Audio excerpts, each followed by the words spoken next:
Welcome back guys to your own trading channel The Trading Edge. I hope you guys are doing good.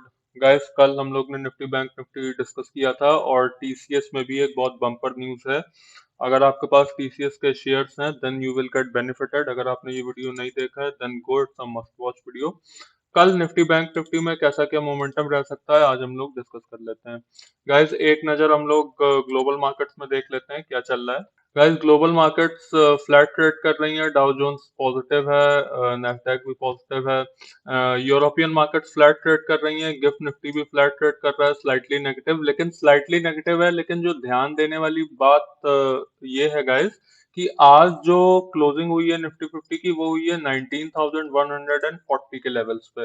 And जो current level है gift Nifty का वो चल रहा है 19,176। तो काइंड ऑफ 36 पॉइंट की तेजी है।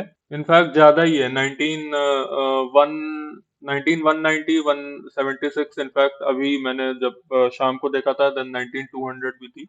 तो काइंड ऑफ पॉजिटिव मार्केट्स हैं, लेकिन ऐसी भी पॉजिटिविटी नहीं है कि कल आपको 600-700 पॉइंट की अपसाइड देखने को मिल जाएगी।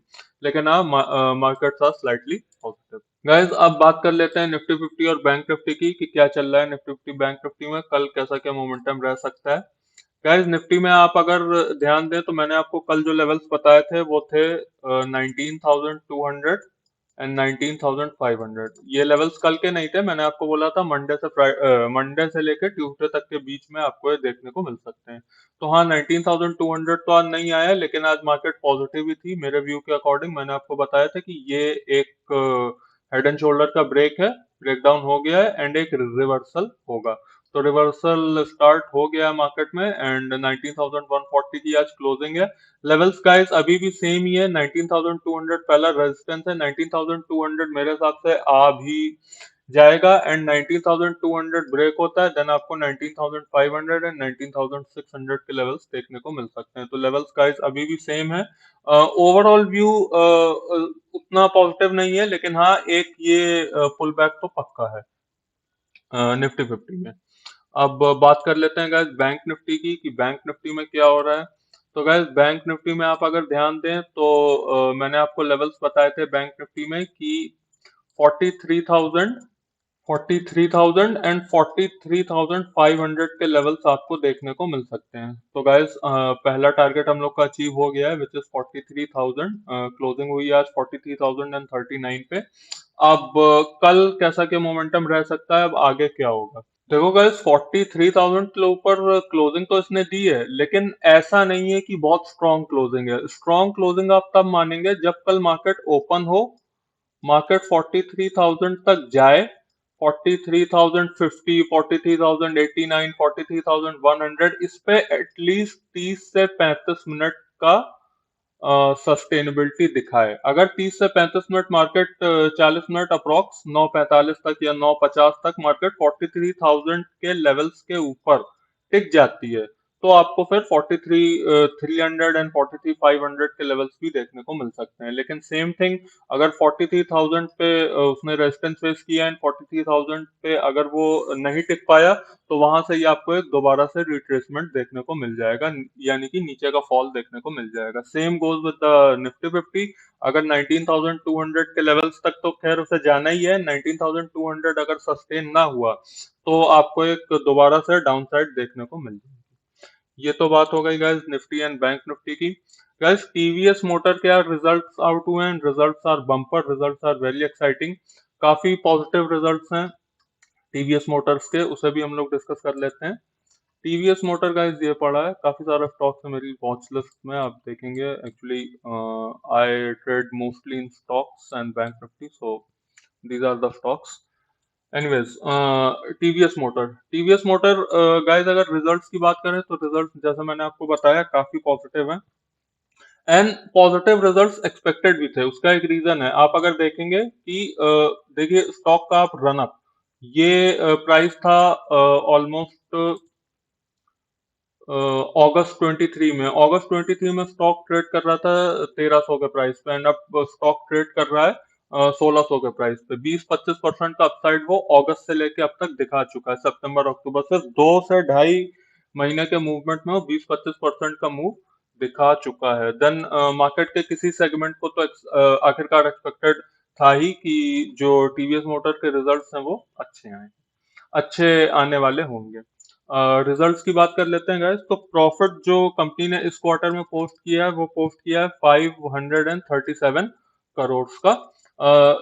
इसी के कंपैरिजन में इसी समय लास्ट ईयर जो प्रॉफिट पोस्ट हुए थे वो हुए थे 407 सीआर के। तो आप प्रॉफिट में एक जंप देख सकते हैं, और छोटा मोटा जंप नहीं है ये जंप, मैं से अच्छा ही बोलूंगा कि 407 सीआर से 537 सीआर के प्रॉफिट्स हैं। और रेवेन्यू फ्रंट की बात कर लीजिएगा गाइस, तो इस साल कंपनी ने पोस्ट किया है 8145 सीआर का प्रॉफिट्स। एंड इसी साल कंपनी ने लास्ट ईयर रेवेन्यू पोस्ट किया था 7219 सीआर का रेवेन्यू। और अगर सेल्स की बात की जाए, कंपनी जो ऑटोमोटिव स्टॉक्स होते हैं, ऑटो स्टॉक्स होते हैं, उसमें सेल भी कंपनी क्वार्टर रिजल्ट्स में बताती है कितनी अप है कितनी डाउन है। तो सेल गाइस लास्ट ईयर थी कंपनी की approx 10.27 lakhs. This is not CRs, this is lakhs. And इतनी क्वांटिटी, इतनी यूनिट्स सोल्ड हुई थी लास्ट ईयर। एंड इस साल अब तक सोल्ड हो चुकी हैं 10 lakh and 74, pardon me guys, 10.74 lakhs last year sold हुई थी, एंड 10.77 lakhs सोल्ड हुई हैं इस साल। 5% का जंप कंपनी ने सेल्स यूनिट में भी पोस्ट किया है। एंड अगर चार्ट की बात की जाए गाइस, तो चार्ट देखिए मेरे को काफी पॉजिटिव लग रहा है, एंड फर्दर अपसाइड भी पॉसिबल है, क्योंकि कोई भी ऐसी नेगेटिविटी चार्ट पे नहीं है जिससे मैं ये बोल पाऊं कि हाँ भाई चार्ट नेगेटिव है या चार्ट फ्लैट रह सकता है। आप देखिए वॉल्यूम प्रोफाइल इंक्रीजिंग ऑर्डर में है, प्लस कोई नेगेटिव कैंडल मेरे को देखने को नहीं मिल रही है, एंड इम्पोर्टेंट रेजिस्टेंस पे खड़ा हुआ है। अगर ये लेवल अगर टीवीएस मोटर तोड़ता है, यानी कि 1620 1625 का लेवल, देन आपको 1700 1720 1750 तक के level in a short period of time देखने को मिल सकते हैं। मैं इस रेजिस्टेंस की बात कर रहा हूँ, मैं अगर ठीक से ड्रॉ करके आपको बताऊं तो ये रेजिस्टेंस है 1615 का है, आप 1620 मान लीजिए, 1620 का रेजिस्टेंस है। अगर इसको तोड़ता है देन स्टॉक फर्दर अपसाइड दिखाने को रेडी है। तो मेरे हिसाब से स्टॉक पॉजिटिव है। अगर आपके पोर्टफोलियो में ये स्टॉक है तो मेरे हिसाब से आपको बने रहना चाहिए, और अभी प्रॉफिट बुक करने की ऐसी कोई भी जरूरत नहीं है। और एक आईपीओ भी गाइस मार्केट में चल रहा है, विच इज आज ही ओपन हुआ है, जो है सेलो इंडिया का। और मेरे हिसाब से आईपीओ काफी फीका है, सिर्फ पॉइंट 37, नॉट 37% का सब्सक्रिप्शन सिर्फ एक दिन में हो पाया है। और अगर इतना ढीला सब्सक्रिप्शन होगा किसी आईपीओ में, तो I am not interested in that IPO. अगर 100% का सब्सक्रिप्शन एक दिन में किसी आईपीओ में नहीं हो पाता है, then you should avoid that IPO. Simple सा रूल है, कोई आपको रिसर्च नहीं, कोई फाइनेंशियल स्टेटमेंट देखने की जरूरत आपको नहीं है। अगर 100% का सब्सक्रिप्शन एक दिन में होता है, देन आप अच्छे लिस्टिंग गेन्स एक्सपेक्टेशन अच्छे लिस्टिंग गेन्स की रख सकते हैं। लेकिन अगर 100% सब्सक्रिप्शन एक दिन में आईपीओ का नहीं होता है, then you should avoid that IPO. बाकी आपकी इच्छा है, आपका पैसा है। मैं गलत भी हो सकता हूँ, लिस्टिंग अच्छी भी हो सकती है, लेकिन मेरे हिसाब से आईपीओ फीका है, एंड लिस्टिंग भी इसकी वीक ही होगी। So that's it from my side guys. I hope आपको वीडियो अच्छा लगा होगा। अच्छा लगा हो तो लाइक कर दीजिएगा एंड शेयर कर दीजिएगा। Bye bye for now.